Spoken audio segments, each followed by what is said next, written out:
All right, g'day, hi, and welcome. Must be about 4:30, 5 o'clock by now. No, it's just noon. It's literally noon. Yeah, so it's like sundown at noon almost. Okay, let me show you what I got going on here. Check out my chainsaws. Yeah, chainsaws. Now, for those of you who followed my old channel, and there's probably some on the professional chainsaw stuff on the professional Canadian Beaver Walker channel here. You guys remember my $50 saw here? It was a contractor saw. It's a still I believe this is the 260. Okay, is it a 260? It's a set of 50 cc's. No, it's MS. Yeah, MS 260. Yeah, got it for $50. This saw has paid for itself so many times. I finally got a bar. Riley, thank you, Riley. He had some bars and chains sitting around. And I don't know how good the chain is. I haven't checked that out yet, but I'll give that a sharpen up. Because I got a job coming up in about just a little after Christmas to cut down some Manitoba maples and saw them up. This saw is awesome. It's really nice and light. That is like the ultimate stove wood saw, if you ask me. Now, it's a shorter bar on it, but I'm okay with I guess that's probably about a 15-inch bar. It's even a still. It's upside down, but it's still.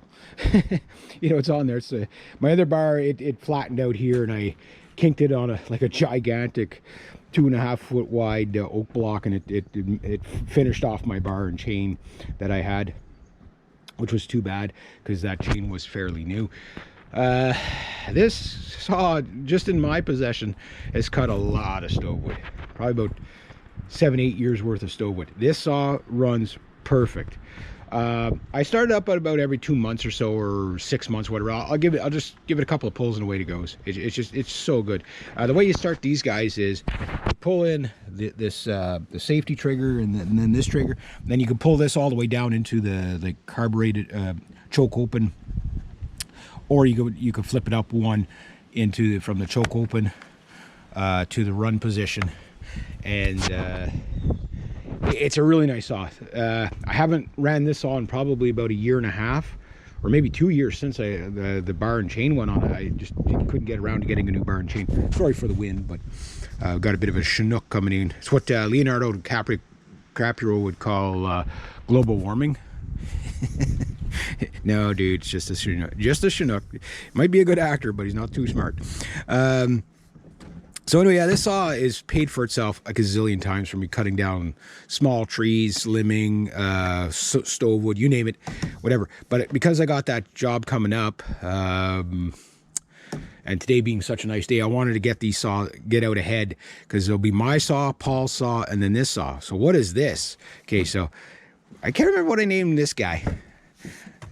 You know, I always name my stuff because, whoops. I always name my stuff, but this one's a little bit bigger. This is a 270. And if you guys want to take a guess what I paid for this saw, I did not buy it new, obviously. So this one is an MS 270 model. I don't know what years these are. They're just, you know, this was a contractor saw. You can see it's all beat up and bashed and broken. And the guys were just like, yeah, we're not coming back to get it. So you want it, you know, it'll cost you this much. Oh, I lost a bolt. I'll have to get a bolt for it. Oh, look. Now, my dad was playing around with these. He put the bar on it for me because he got the bar from Riley. I have to make a mental note that, yeah, I think he told me, yeah, there's to get the safety on each one, he took one screw from one and put it on the other, and then, you know, kind of like, so it's better than nothing, but it works, you know. Always make sure that works. But yeah, I definitely want that. And what that does is it's basically a brake. So if the saw kicks up on you, your hand hits that, and when you hear that clunk, it's like a big band around the clutch, and it stops the chain dead. Like, I don't think there's a more dangerous tool on the planet than a chainsaw. The chainsaws have killed so many people. One of the top 3 most dangerous jobs in the world is not like special ops and stuff. It's like crab fisherman, lumberjack, or something else, underwater welder, and then like lumberjack. The reason why, because if you work in the bush for at least 7 years, you're bound to have a major accident within that 7 years. Everybody I know that's worked in the bush has had a saw hit them, a branch fall on them, My uncle was nearly killed by a branch. My great-great uncle was killed by a chain that, while he was cutting tops over there in BC. I'm in Quebec, but the chain busted the first guy's, went out like that, cut the first guy in half. Like the chain slipped up, cut the first guy in half, and then broke the chain. It was like, we're talking, you know, giant trees. The chain swung, killed the second guy, and swung off of that tree and hit my uncle, and he died. My great-great-great uncle, and he died, or my great-great uncle, and he died, I think about a week later in the hospital. So yeah, it's dangerous, and I know all kinds of people have been injured with saws. Very dangerous. So this thing here, this big beast, it's a little bit heavier. Again, not the original bar for it. I bet you this was probably like a 21-inch bar new, but I tend to like a shorter bar on my saws because you just get so much cutting power out of it. Yeah, I mean, I think they're 15-inch bars, so this thing is going to be like a freaking, you know, I'll have to cut both sides of the block, but it's going to be a freaking, you know, you cut through a tank with this, if I can get it started. I just tried to get it started. My dad said he had it going. Now, here's what I got. I got this saw for free. Yeah, free. Here's what happens. Okay, I did a little job over the.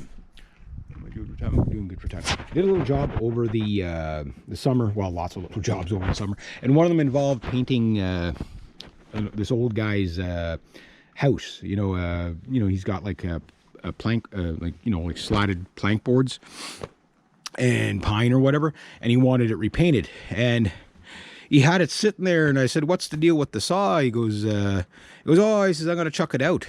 I said, "What's wrong with it?" He goes, "Oh, I don't know." He says, "My buddy looked at it, and I know who his buddy is, and I won't say out loud because, you know, I don't want to trash anybody." But he says, "Yeah, he looked at it. He said the motor was toast." He says, "Yeah, the piston was done." So I was like, "Well," I said, "You mind if I take it for parts?" And I was thinking of this because I said that one, I knew it wasn't the same model, but I said, you know, I could probably take like some stuff out. He goes, yeah, sure, take it.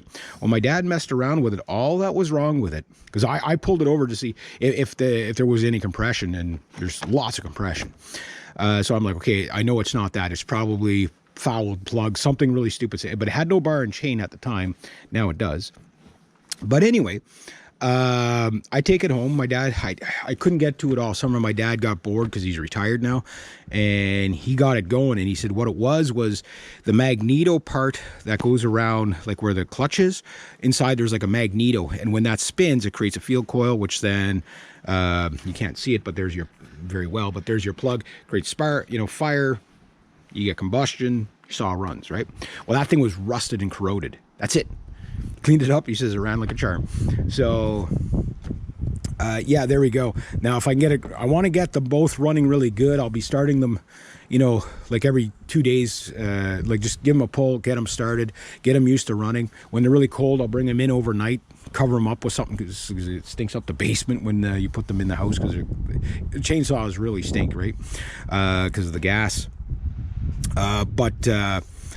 If I can get the two of them running, then I can cycle the saws, and then you don't burn out your saws. And if we have 3 saws, you know, cut 15 minutes or a tank, or 15, 20 minutes, whatever a tank typically lasts, you know, cutting up branches, 15, 20 minutes, whatever the tank lasts, cut up the branches. And then when give this one like, you know, and then the third one. So each saw gets a half an hour to cool down, which is duty cycles. Most people have no idea. Most things have a duty cycle. Even your vehicle has a duty cycle. Like if you know, there's a certain amount of downtime. You can only run something so long, and then it needs some downtime, right? So I'm going to see if I can get this one going again. It hasn't been started in a couple of months now, but the fact that I got this saw for free and the bar and chain for free, like if I can keep this thing running for the next, well, I don't remember when I got that. I want to say around 10 years ago, 10 years ago. And I, you know, for $50, I wasn't expecting a saw that good, but the contractors, like, they were away from out of town, and I guess I'll have to wrap this up. But they were from way out of town, and what they were doing was cutting, like, you know, like the roofing tin and whatever. Like they were just, you know, they're contractors. They go through a pile of these saws. So anyway, they basically made enough money off it to say we're not coming back for the saw. Like my buddy worked for them, and he says, yeah, he says, I got your 2 saws here, you forgot it. Go, okay, well, hang on to them. If we're coming back that way, we'll grab them. And then after about 3 or 4 weeks, yeah, don't worry, keep them, dude. You know, like they know what, you know, like I'm sure the saw earned its keep anyway. So my buddy was like, well, I got the 2 saws. He goes, do you want to buy one for $50? I said, sure. And the guy was okay with that, so he was, yeah, whatever you want. So I'm like, even better. And this, again, was given to me, so if I can just get it up and running again. I just tried it there now, but it's been sitting for a while, so, you know, you let these things sit too long and they do clog up on you. But this one, it ran so good. I don't think that saw was very old when I got it. It was just really well used when I got it. But anyway, yeah, there we go. There's my 2 saws. And if you're, you know, thinking about a good prep, you know, see if you can find yourself some good saws. Sometimes they're not worth rebuilding, but sometimes they are, and you never know. Always check things out that people are throwing out, because you'd be surprised. We got a generator in there that same thing. Somebody threw it out just because it needed maintenance. Maintenance, you guys know about me and maintenance. You know about me and maintenance.